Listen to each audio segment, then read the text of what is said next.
la compréhension de l'islam et sa pratique à l'ère du numérique. Avant d'entrer dans le vif du sujet, je vais vous donner quelques clés, juste quelques-unes. Si je vous donne tout, ça ne sert plus à rien que je revienne. Quelques clés pour une bonne compréhension de l'islam, mais aussi pour que vous puissiez comprendre et savoir comment interagir par rapport à toutes ces nouvelles problématiques qui sont posées. Vous êtes d'accord que la question du numérique, c'est une question récente, à tout casser, elle a 20 ans. Avant, il n'y avait pas Internet. Donc, dans les années 80, ce dont on parlait, c'était la télé. Ouais. Et avant la télé, on a parlé de quoi? De la radio. Et avant la radio, on a parlé de quoi? Du télégraphe. Donc, à chaque fois qu'il y a une nouvelle technologie qui voit le jour, les gens, le commun des mortels et l'élite, les intellectuels, prennent position, réagissent et donnent leur opinion et leur avis. Donc, comment faire pour ne pas dépendre éternellement et ne pas attendre éternellement que quelqu'un nous éclaire sur des questions comme celle-ci? On peut déjà avoir notre opinion, se faire une idée, mais pour se faire une idée, il faut quand même avoir un matériel intellectuel, c'est-à-dire il faut avoir une manière de penser, de réfléchir qui est correcte, sinon tu vas te planter. Il y a des outils pour bosser, pour travailler. Le cerveau, il est construit d'une manière, s'il est mal construit, ça donne des mauvais résultats. Je vous dis ça parce que il y a trop de salive qui coule, les musulmans n'écrivent plus, sur des questions qui ne méritent pas autant de débats, autant de temps, autant de polémiques. Il y a des choses beaucoup plus urgentes, beaucoup plus importantes. On devrait en 2 secondes régler la question et passer à autre chose. Mais tout ça, pourquoi est-ce qu'on perd du temps? Et on polémique, c'est parce que justement, on n'a pas été formé, éduqué intellectuellement à être autonome. Vous avez compris? Autonome. On est toujours maintenu en état, on appelle ça l'infantilisation. C'est ça, par nos imams, certains de nos savants, qui veulent nous faire croire que sans eux, on ne peut pas réfléchir. Parce que eux, ils ont le bon disque dur, le bon cerveau, et ils sont inspirés. C'est ça? Donc, allô, je peux me gratter le nez, s'il te plaît? C'est-à-dire qu'on doit toujours, en permanence, avoir recours à des soi-disant savants illuminés qui s'expriment sur tout et qui disent souvent n'importe quoi. Et puis, ça fait des dégâts, croyez-moi, puisqu'on finit par interdire des choses qui n'ont pas lieu d'être interdites. Et ce qu'il faut vraiment interdire, on ne l'interdit pas. Je vous dis ça parce que, regardez l'anecdote. Ce n'est pas une anecdote, c'est un fait historique. Dans les années 20, quand le télégraphe, l'ancêtre du téléphone, commence à s'installer dans une partie du monde musulman, notamment la Grande Arabie, la Grande Arabie, où il y a des grands savants, d'accord? Là où le Coran a été révélé. À votre avis, quelle a été la première réaction spontanée du Mufti Ibn Abd al-Latif, celui qui, le pape de l'Arabie? Ça a été quoi sa réaction à votre avis? Vous êtes prêts? Haram, télégraphe haram, interdit. Alors, vous attendez la suite, c'est ça? La suite, c'est pourquoi? N'est-ce pas? Parce que c'est dangereux le télégraphe. Ça va permettre aux gens de communiquer. Donc s'ils communiquent, ils vont faire des péchés. Parce qu'ils vont médire, ils vont colporter. Donc, pour couper l'herbe sous les pieds au diable, au mal et aux gens mal intentionnés, le télégraphe est interdit. Comme ça, on reste dans quoi? Dans le désert avec nos chameaux. Est-ce que vous savez que le deuxième fondateur de la deuxième Arabie, puisque l'Arabie Saoudite est passée par des périodes, donc on va l'appeler j'ai failli dire la deuxième République, ouais, non, la deuxième royauté, ouais, le roi Ibn Abd al-Aziz, le père de la Syrie, là, qui ne veut pas s'arrêter. Hada, Salman, le dernier des frères, il s'appelle Salman, fils de... Non, fils d'Abd al-Aziz. Ouais. Salman, fils de Abdelaziz. Saoud, c'est le premier, c'est le boss. C'est celui qui est en haut. Hada Abdelaziz, qui veut moderniser, entre guillemets, l'Arabie, va faire un bras de fer, d'Abza, avec qui? Avec le Moufti. Le Moufti qui ne veut pas en démordre. Haram, interdit le télégraphe.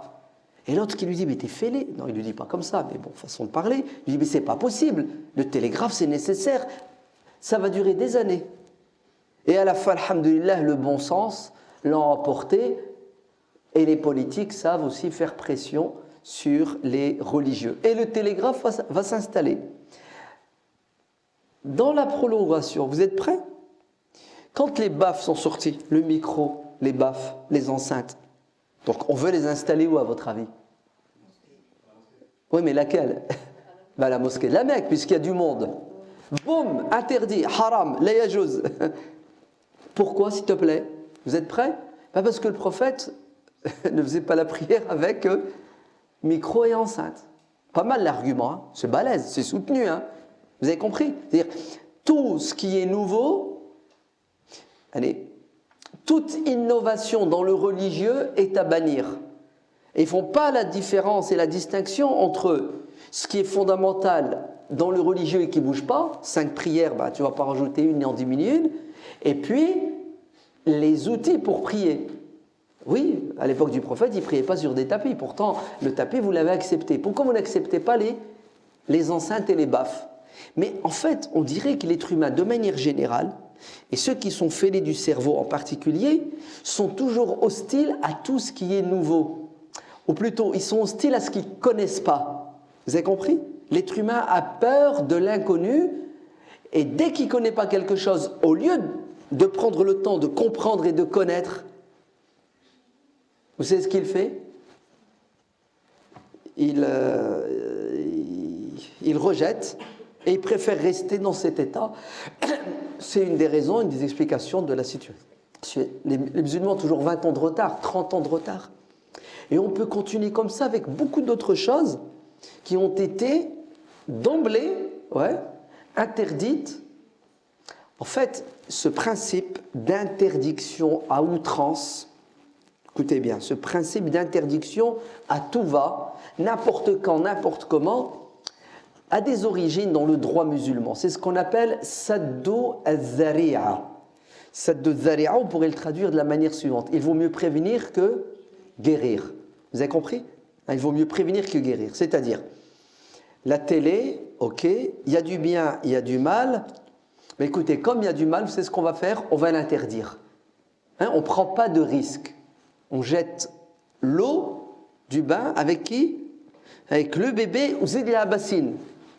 Tout. Pourquoi? Parce que danger. Il ne faut pas laisser le loup entrer dans la bergerie. Ce principe qui, en théorie, est un principe qui est bon, qui est juste. Ouais. C'est quoi les vaccins? C'est quoi les vaccins? C'est de la prévention. Je t'inocule un microbe. Pourquoi? Pour éviter que tu l'attrapes. Donc, prévenir, avertir, c'est humain, c'est naturel. Mais quand c'est utilisé à outrance, c'est-à-dire quand c'est exagéré, ça a l'effet inverse. Tu vas interdire ce qui est positif. Vous allez me dire, oui, mais alors, le problème, ce n'est pas d'interdire ou d'autoriser. Le problème, c'est de définir ce qui est positif et ce qui est négatif. Vous avez compris? Ce qui est bon, ce qui ne l'est pas. Ce qui est utile et ce qui ne l'est pas. C'est ça le problème. Ben, écoutez, la règle, elle est dans le Coran.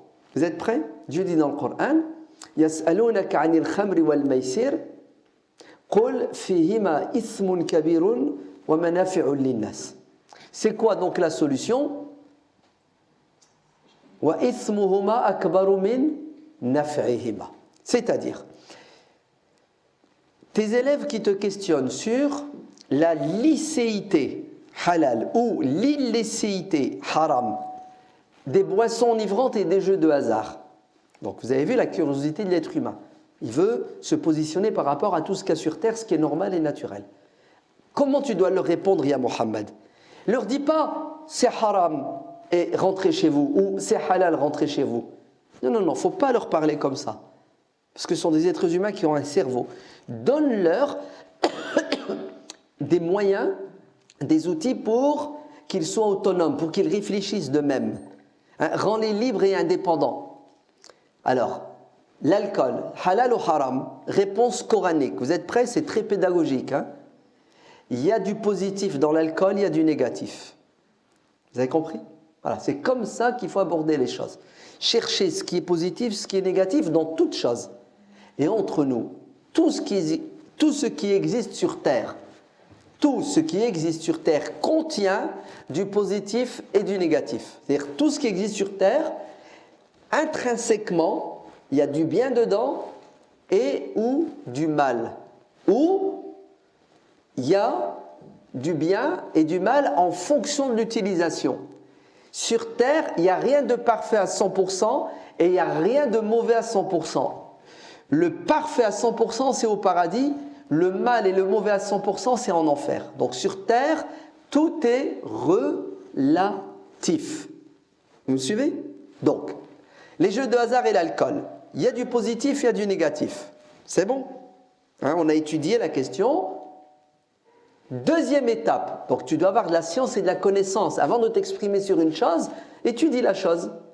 Une fois que tu l'as bien étudiée, que tu la comprends, là tu vas prendre position. C'est quoi la position? Il y a plus de mal que de bien. C'est pas compliqué, c'est une balance. C'est mathématique. 51% de mal, 49% de bien, on fait quoi? On l'interdit. Hein, le négatif est supérieur au positif. D'ailleurs, le verset, vous savez comment il se termine? Il se termine comme ça. Il y a plus de mal que de bien. Point à la ligne, ça s'arrête là. C'est-à-dire, Dieu ne nous a même pas donné la conclusion. Parce que la conclusion, elle coule d'elle-même. C'est-à-dire, si tu as bien suivi la méthodologie, c'est toi qui vas dire si c'est halal ou haram. C'est clair? Vous avez vu comment il faut penser les choses? C'est pour cela. L'imam Malik ibn Anas, radiyallahu anhu, a développé, plus que les autres imams, ce principe de saddud dari'a, c'est-à-dire la prévention. Ouais. Si bien que son madhab, son école, considère ce principe comme un principe fondamental. D'ailleurs, Ibn Qayyim al-Jawzi a dit: un quart des lois en islam qui interdisent ou qui rendent obligatoires les choses sont issues, découlent de ce principe de la prévention. Le haram, l'obligatoire, un quart, 25% des choses qui sont haram ou obligatoires en islam sont le fruit, non pas d'un texte divin indiscutable, mais sont le fruit de l'analyse, de la pensée, de l'expérience, de l'étude. Si bien que l'homme est capable, à un moment donné, de dire ça c'est haram pour de bonnes raisons. Et il est capable de dire ça c'est halal pour de bonnes raisons. Et pour Dieu, ce que les êtres humains, à un moment donné, auront décidé comme étant haram, ben pour Dieu c'est ça qui est haram. Et ce qu'ils auront décidé comme étant halal, c'est ça qui seront halal. Alors, on se comprend ce qu'on a décidé dans un cadre prédéfini qui s'appelle l'islam. Ouais. Vous n'allez quand même pas me dire, bon, nous avons décidé que boire l'alcool c'est halal parce qu'il y a du bien dedans. Non, non, non, non. Vous n'avez pas compris. Il y a des choses haram qui ne se discutent pas. C'est une affaire classée, arrêtée. Il y a des choses obligatoires, ça ne se discute pas. C'est ce qui permet justement le cadre immuable. C'est à l'intérieur de ce cadre, de ces limites, que nous allons discuter si ça c'est halal ou haram, si c'est obligatoire ou non. À la lumière de quoi? À la lumière de l'analyse. Hein? On va faire une analyse.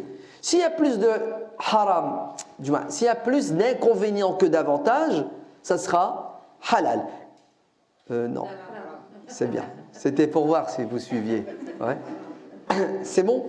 Donc s'il y a plus de halal que de haram, c'est halal. Et vice-versa.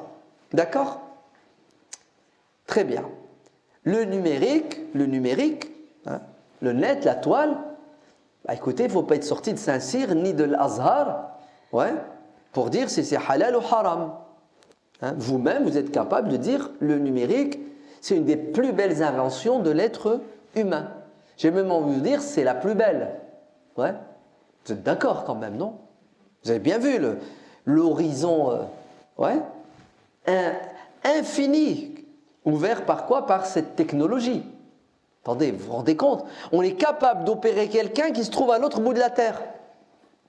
À l'autre bout de la Terre. C'est-à-dire, le mec, il est, je ne sais pas, dans un hôpital aux États-Unis, je suis ici à Bruxelles, et je l'opère via quoi? Certains diront via le genoun. C'est ceux qui ne savent pas justement, qui sont toujours dépassés. C'est puissant quand même, c'est magnifique. Est-ce que vous avez vu la dernière technologie de l'imagerie médicale? On est passé de quoi? De la photo, ouais, hein, au scanner, à l'IRM, et maintenant c'est une imagerie en 3 dimensions, c'est-à-dire en direct, ouais, on est capable de voir ce qu'il y a dans l'infiniment petit dans le corps. Et les chirurgiens opèrent en utilisant cette technologie qui est numérique. Donc le numérique, c'est, pour l'instant, on ne sait pas ce que l'avenir nous réserve de meilleur, pour l'instant, la plus belle des inventions, parce qu'elle est révolutionnaire. Elle nous fait gagner des années-lumière.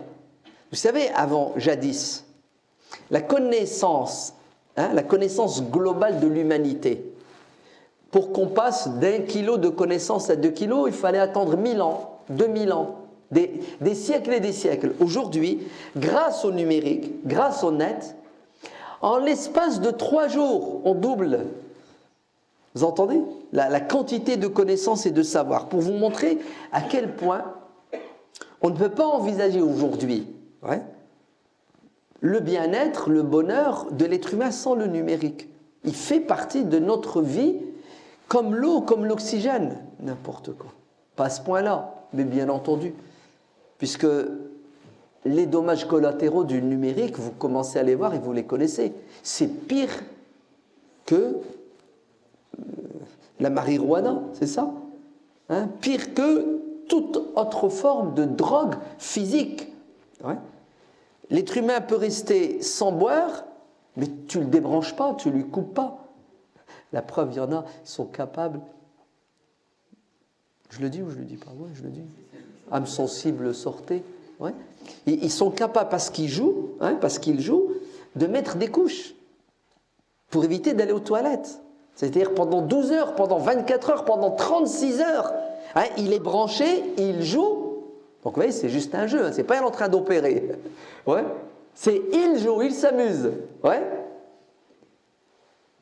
C'est impressionnant pour vous montrer à quel point c'est du domaine de la possession, ouais, pour parler genoun. Bon, bref, c'est bon, vous avez compris? Donc on n'est pas du tout dans cette démarche halal, haram, parce que ça ne sert à rien, c'est dépassé. Les êtres humains aujourd'hui, alhamdoulilah, ont de plus en plus de savoir, d'intelligence, grâce au savoir, qui leur permettent eux-mêmes, ouais, de définir, quant à tout ce qui est nouveau, si c'est halal ou haram, puisque c'est une question d'avantages, d'inconvénients, hein, d'intérêts et de désintérêts. Donc Internet, c'est halal ou haram? Levez la main ceux qui disent c'est haram. Personne. 100%. Personne. Vous avez vu? Et si jamais je vous dis que c'est haram, vous allez me croire? Vous allez me suivre? Rien du tout. C'est pour ça, dans les années 80, quand les paraboles sont sorties, ce n'est les paraboles, hein, décodeurs analogiques. À votre avis, quelle était la fatwa du grand conseil des grands savants de la grande Arabie? Ça a été quoi? Parabole haram. Ouais. Et tout doucement, ouais, ils ont vu sur les toits, les terrasses de toutes les maisons, il y avait quoi à votre avis? Il y avait une parabole. Et bizarrement, on va passer du haram au halal. Ouais. En fait, au lieu de participer à l'éducation, à travers l'éducation populaire, au lieu de vacciner les gens intellectuellement, psychologiquement, on a tendance à quoi? À vouloir dominer les gens en leur imposant des choses qui sont absurdes, dont les gens ne veulent pas et ne voudront jamais tellement c'est absurde. D'accord? Bon, bah, écoutez, c'était le premier point qui était important. L'interdiction n'a pas lieu n'a pas lieu d'exister parce qu'elle n'a aucun sens. Alors, il est évident que maintenant qu'on a dit que c'était halal, tout est une question de l'utilisation qu'on en fait. Vous savez, comme le couteau. Personne qui vous dira qu'un couteau par essence est haram. Si tu utilises le couteau à bon escient, c'est halal, c'est recommandé, c'est obligatoire. Et si tu l'utilises à mauvais escient, ça sera haram, point à la ligne. Donc si on fait un bon usage du numérique, ça sera à notre avantage. On sera récompensé si on a une bonne intention quand on l'utilise. Si on l'utilise mal, c'est nous qui allons payer la facture. Et si on fait des péchés avec le numérique, soit Dieu nous pardonne, soit il nous punit. Et dans n'importe quel cas de figure, on ne sera pas récompensé comme ceux qui n'ont pas fait de péché avec le numérique. D'accord ? Mais la question de fond, c'est pas ça. C'est, à la rigueur, les adultes arrivent plus ou moins à maîtriser le numérique. On va parler du net, ouais. Mais les enfants, est-ce qu'ils y arrivent? Est-ce que les adolescents, est-ce qu'ils y arrivent? La réalité, d'après ce qui remonte, ouais, c'est que les enfants aujourd'hui sont victimes en grande partie, en majorité, du mauvais usage, mauvaise utilisation du numérique. Et les dégâts sont déjà là. C'est de pire en pire. Hein. Mais déjà, rien qu'avec ce qu'on constate, c'est presque une catastrophe sanitaire. C'est pas une épidémie, c'est une pandémie. Puisque même dans les villages reculés de la Grande Arabie, pour toujours rester en Arabie, excusez-moi, le mec dans sa tente avec son chameau, il a quoi? Il a l'iPhone, combien? Je suis un peu en retard. On est au 10 ou 11? Aidez-moi. Le X. Est-ce que vous avez compris? C'est-à-dire, tout le monde est atteint, même les pauvres. Oui ou non? Aujourd'hui, on veut faire du bien, on veut faire une sadaqa dans un bled. Ouais. Tu arrives, tu veux les aider pour un dispensaire, pour un puits, et tu découvres que tous ces pauvres ont tous un iPhone que tu n'as même pas. Tu dis, oh là là, qu'est-ce que je fais ici? Non, en fait, l'iPhone, c'est comme l'eau. Vous avez compris? C'est comme le pain. Voire même, ils peuvent se priver de khubz, mais pas de quoi? Pas d'iPhone. Donc, vous voyez bien que le numérique, commence à avoir une emprise. Pas uniquement sur les adultes, parce qu'un adulte peut encore s'en sortir, mais sur les enfants. Donc, c'est-à-dire que ça commence tôt. Et plus ça commence tôt, plus c'est difficile à quoi? À sevrer l'enfant. Alors, est-ce qu'on est encore capable d'éduquer aujourd'hui ces enfants comme on le souhaiterait? Non. Il ne faut pas se voiler la face. Il y a d'autres personnes qui interfèrent et qui éduquent nos enfants. C'est qui? C'est YouTube, c'est Facebook, Instagram, etc., etc. Et à mon avis, c'est là où le bas blesse. Parce que si on rate cette génération et la génération qui vient après, c'est-à-dire si le numérique détruit nos enfants, c'est même plus une question de compréhension saine de l'islam et de pratique modérée de l'islam. C'est l'islam n'existera plus. L'islam va disparaître. Mais réellement. Parce que, je ne sais pas si vous avez déjà vu un jeune homme, une jeune fille qui est droguée. Il n'existe plus, c'est plus votre enfant. On n'a plus d'impact sur lui. Regardez, aujourd'hui on est vendredi. Est-ce que c'est qu'il y a des jeunes qui viennent à la mosquée le vendredi? C'est pas mal, ouais, des adolescents. Mais pendant que l'imam parle, il est avec son iPhone. Il cause toujours. Alors, Allah alam, je ne sais pas ce qu'il est en train de regarder. Je ne sais pas, il est en train de communiquer avec qui. Mais en tout cas, tout ce qu'on sait, c'est que c'est tellement fort qu'il n'arrive même pas à respecter Adab al-Jumu'ah, qui nous impose de quoi? De nous concentrer. Même si tu ne comprends pas ce que l'imam dit, dors, fais la sieste, ou fais du dhikr, fais une invocation. Mais t'amuses pas avec ton iPhone.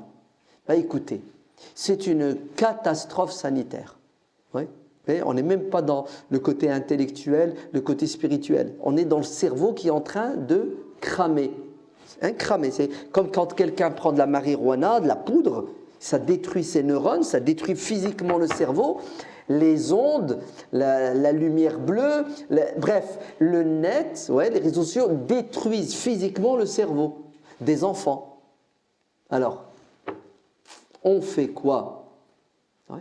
C'est-à-dire, même si tu veux éduquer tes enfants, tu n'y arrives pas parce que l'enfant n'est plus perméable à ce que tu dis, parce qu'il y a mieux que ce que tu dis. C'est-à-dire, il y a le numérique.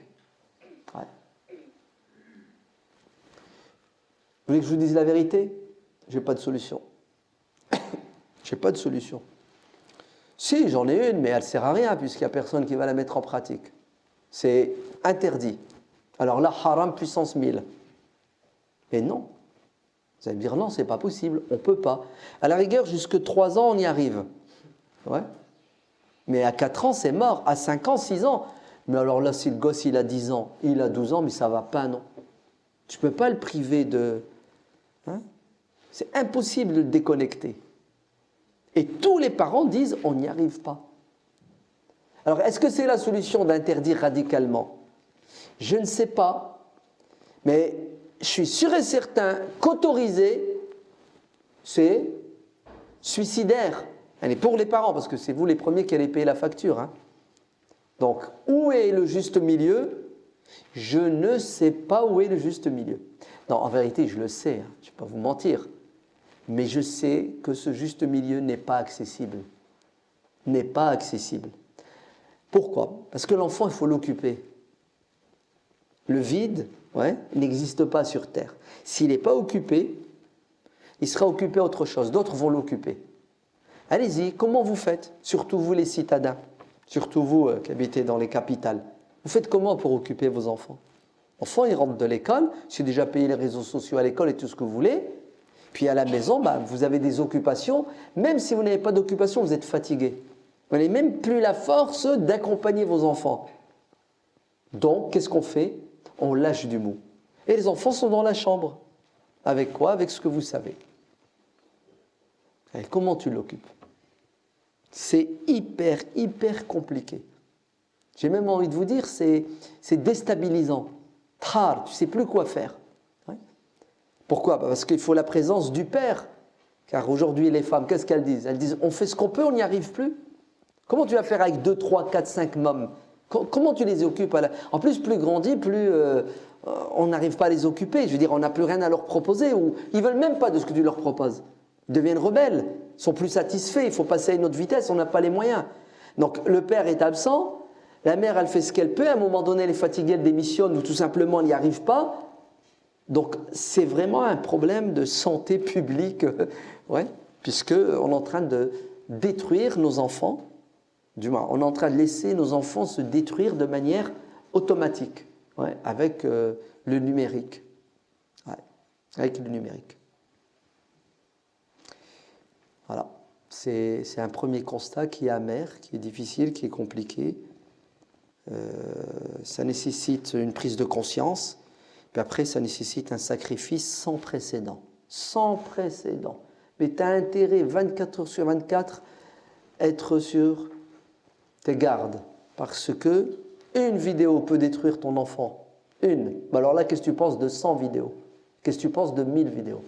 Je ne sais pas si vous, à Bruxelles, ça a commencé, mais chez nous, à Paris, hein, les grandes villes, ça commence toujours dans... Ils ont ouvert, là, depuis quelques années, des centres de désintoxication. Au numérique, hein, pas à la marijuana. Centre de désintoxication. C'est comme ça que ça s'appelle. Hein. Et l'OMS, l'Organisation mondiale de la santé, a reconnu, déjà depuis quelques années, une nouvelle maladie qui s'appelle l'autisme virtuel. Autisme virtuel, c'est-à-dire des enfants qui deviennent autistes à cause de la mauvaise utilisation du numérique. Maintenant, le retard ouais, intellectuel, ben alors là, n'en parlez même pas. Très bien. Passons à la deuxième partie de la thématique, c'est l'apprentissage et la compréhension et la pratique de la religion. Est-ce que le numérique, à lui seul, est suffisant? Est-ce qu'il est nécessaire et obligatoire et vital? Parlons d'abord du but de l'enseignement. Ouais, le numérique, aujourd'hui, vous êtes d'accord que quand on l'utilise, c'est pour apprendre des choses, du moins. En ce qui concerne l'islam, on va sur le net pour voir, entendre, pour comprendre. Hein, c'est ça l'objectif de la majorité des musulmans. Donc, est-ce que le but ouais, de l'enseignement, c'est d'avoir des connaissances? Si c'est le cas, il n'y a pas mieux qu'Internet. Avec un clic, tu as tout ce que tu veux. Vous êtes d'accord? Hein? J'aime bien en dire sans effort. Hein, tu es assis dans ta chambre, au chaud, et les bibliothèques du monde entier sont avec toi, et les savants du monde entier sont à ta merci. Mais c'est une erreur, voire un égarement de croire que l'acquisition du savoir n'a pour objectif que de développer, d'augmenter nos capacités intellectuelles et nos connaissances. C'est faux, c'est pas vrai. L'objectif du savoir et des connaissances, vous savez c'est quoi en islam? C'est d'aider l'être humain à changer, à se réformer, à grandir, à évoluer. C'est ça le but et l'objectif. Pourquoi? Parce que vous pouvez très bien avoir une tête remplie, ouais, c'est-à-dire être hyper intelligent, avoir des connaissances encyclopédiques. Ouais.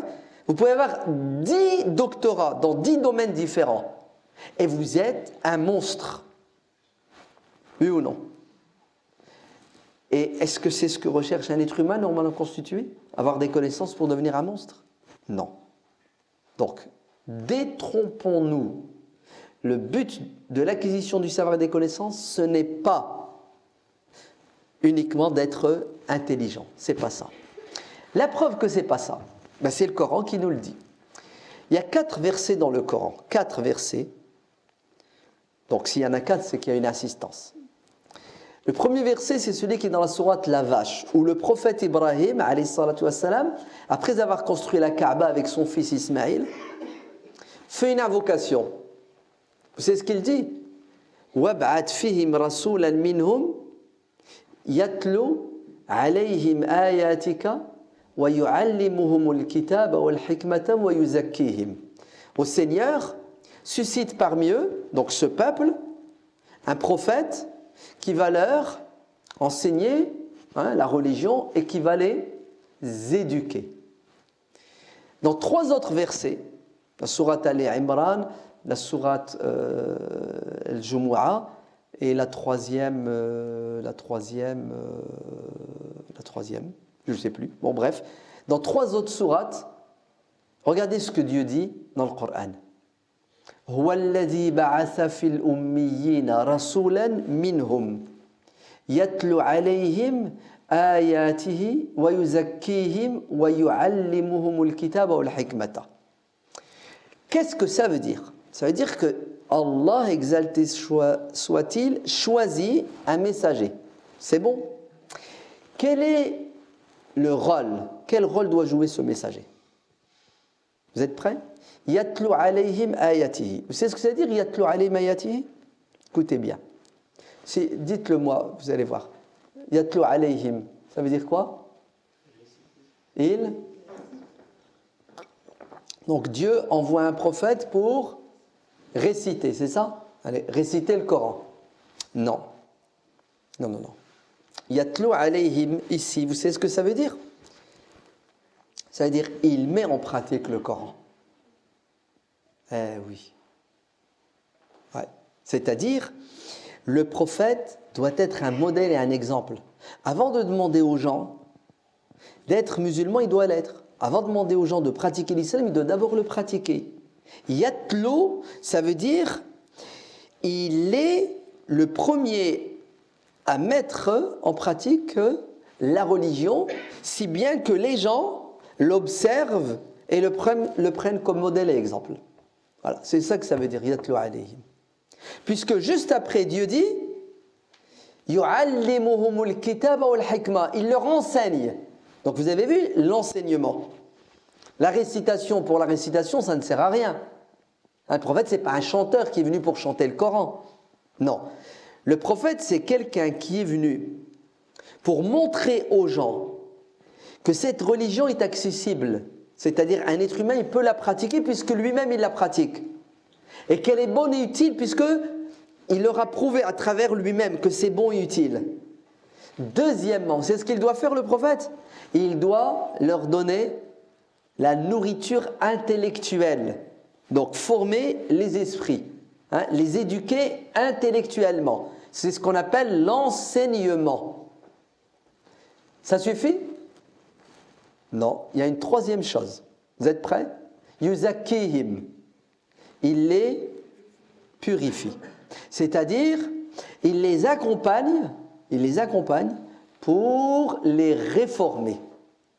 Vous avez compris? C'est-à-dire, il est le modèle et l'exemple, il donne l'instruction et il vit avec eux au quotidien, il est proche d'eux, il les connaît leurs qualités, leurs défauts, leurs faiblesses, leurs manquements, et vous savez ce qu'il fait? Il les soigne. Il les soigne. Donc, jamais les prophètes n'ont été envoyés pour remplir le cerveau des gens. Parce que ça ne sert à rien d'avoir une tête bien remplie si tu as un cœur qui est malade. Voire même c'est contre-productif et c'est dangereux. C'est très dangereux. La preuve, est-ce qu'on n'a pas créé des comités bioéthiques là, depuis quelques années? Ouais. Parce qu'on commence à se poser des questions sur la science qu'on développe, par exemple la physique, ouais. Est-ce qu'elle est au service de l'homme ou non, les bombes, etc. Donc, oui, la connaissance mal utilisée, même pas développer la science, laisser entre les mains de gens qui n'ont pas de cœur, c'est-à-dire qui n'ont pas de morale, qui n'ont pas de principe éthique, la connaissance devient un outil de destruction pour l'humanité tout entière. Vrai ou faux? Donc vous voyez bien que la chose la plus importante, c'est l'éducation. Car l'éducation, c'est quoi son objectif? C'est de donner à l'être humain les moyens pour qu'il évolue, qu'il grandisse, qu'il change, qu'il s'améliore. C'est pour ça, tous les prophètes étaient des muslihoun, pas uniquement des salihoun. Ce n'étaient pas uniquement des gens qui étaient bien. Parce que tu es bien, tu l'es pour toi. Sahtak. Mais nous, on ne veut pas que tu sois égoïste, que tu sois bien pour toi. C'est tu dois être bien et tu dois aider les autres à devenir comme toi. C'est-à-dire tu dois te sacrifier pour que les autres puissent s'élever et grandir. Alors dites-moi, billahi alaykoum, est-ce que lorsque vous tombez malade, insuffisance cardiaque, est-ce que vous consultez YouTube?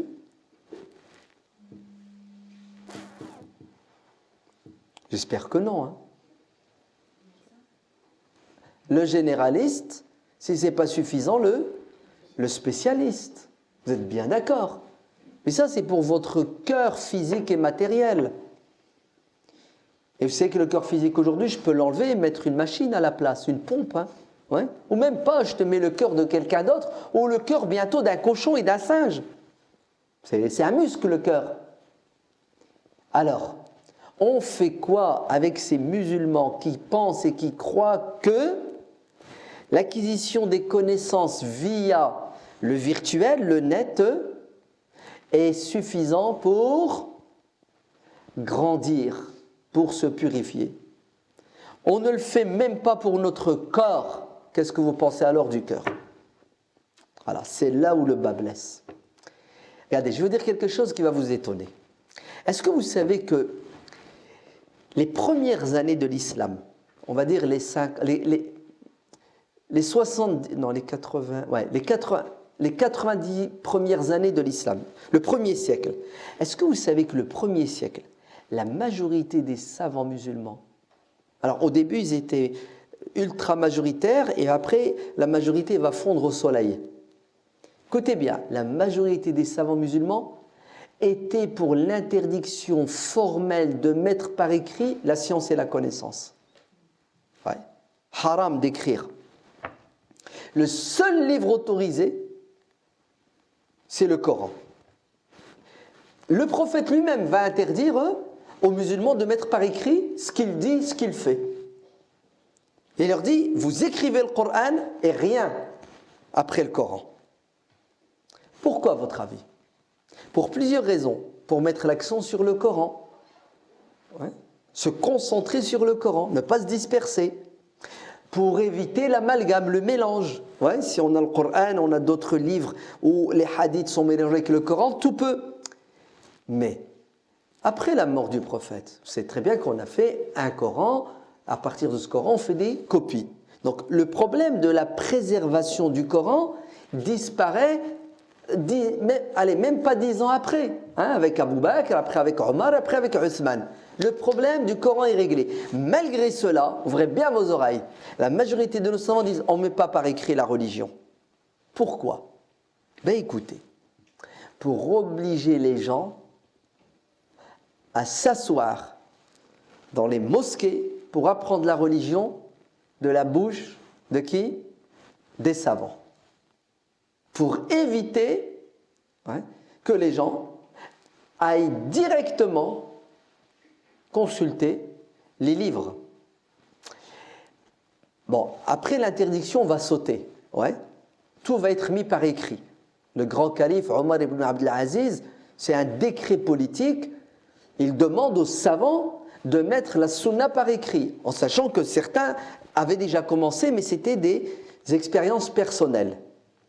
Est-ce que vous savez que par la suite, c'est-à-dire au 2e, au 3e siècle, regardez ce que vont faire les savants. Quand ils vont écrire des livres, ils vont les écrire dans une langue, dans un style hyper compliqué.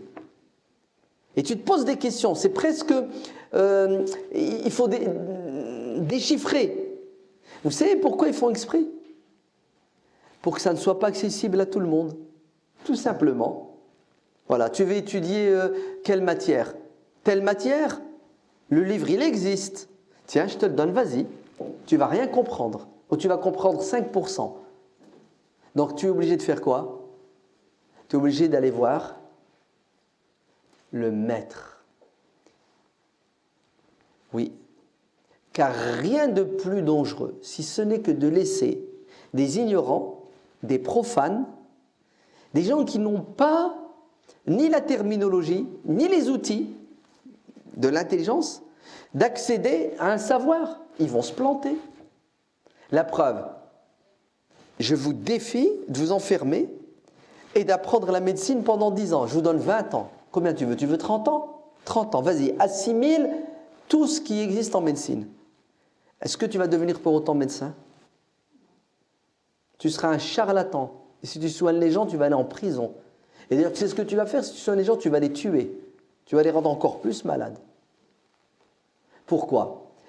Parce que la science ne s'acquiert pas uniquement à travers quoi? À travers les supports, le livre. Il faut quoi? Il faut quelqu'un qui a du savoir pour t'aider. Puis une fois que tu seras autonome, que tu seras en 5e année à la fac, que tu vas préparer ta thèse, là oui, là tu commences. Vous avez bien vu, doctorat, c'est pas au bac. Vous avez vu comment ça se construit? 15 ans, 20 ans avant que tu puisses prétendre à quoi? À pouvoir produire. Avant, tu ne peux pas produire parce que tu n'as pas été formé. Et même quand tu veux faire une thèse, tu es quoi? Tu es accompagné par un directeur de thèse qui t'accompagne. Écoutez, c'est la même chose pour les sciences religieuses. Il est évident que si tout seul, toi-même, de toi-même, tu vas acquérir les sciences religieuses uniquement à travers le livre, tu vas te planter. Tu vas peut-être réussir, allez, peut-être à 10, 20, 30, 40%. Mais sinon, tu vas te planter. C'est pour ça, dans toute l'histoire de l'islam, il y a eu très peu d'autodidactes. Très peu d'autodidactes. 99% des savants, hommes et femmes, sont tous passés par le cursus qui est tout à fait naturel. Le primaire jusque la fac. Jusque l'ijaza. Jusqu'à ce que leurs pères les reconnaissent comme étant des savants. Donc, ne serait-ce que pour l'acquisition des connaissances, nous avons besoin de nous référer à quelqu'un qui a le savoir et la connaissance, ou à plusieurs personnes. ne serait-ce que pour ça. Allez, si je vous donne maintenant le Coran, je vous dis, tenez, ouais, lisez le Coran, cogitez le Coran et essayez de tirer du Coran les lois. Allez, ce qui est interdit, ce qui est obligatoire, ce qui est recommandé, déconseillé. Allez-y avec le Coran. Ça va être un massacre. Pourquoi ça va être un massacre? Pas parce qu'on est bête. Toi là, qui vient de soutenir sa thèse en mathématiques, en physique quantique, ouais, je te donne le Coran, tu vas te planter parce que ce n'est pas ton domaine. Pourquoi tu es fort en physique quantique? Parce que ça fait 15 ans que tu fais de la physique quantique. Et pourquoi alors nous respectons celui qui a fait 15 ans de physique quantique et qui a été honoré, et nous ne respectons pas celui, ça fait 15 ans qu'il étudie le Coran, qui fait du tafsir du Coran.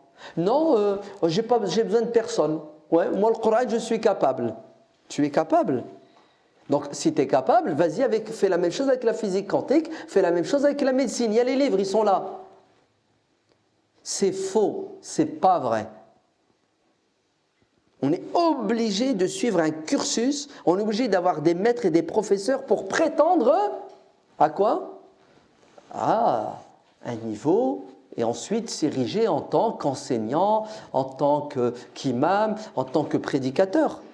Sinon, c'est le boxon, c'est le foutoir. Et c'est exactement ce qui est arrivé, ouvrez bien vos oreilles, à une partie de notre jeunesse depuis une vingtaine d'années. Depuis que le net s'est généralisé, hein, l'an 2000 là, hein, un peu avant, 99, l'an 2000. Donc tout le monde avait accès à quoi? À tous les sites. Ouais. Il suffisait que tu cliques une dizaine de fois, une centaine de fois, et que tu aies quelques connaissances pour que tu attrapes la grosse tête.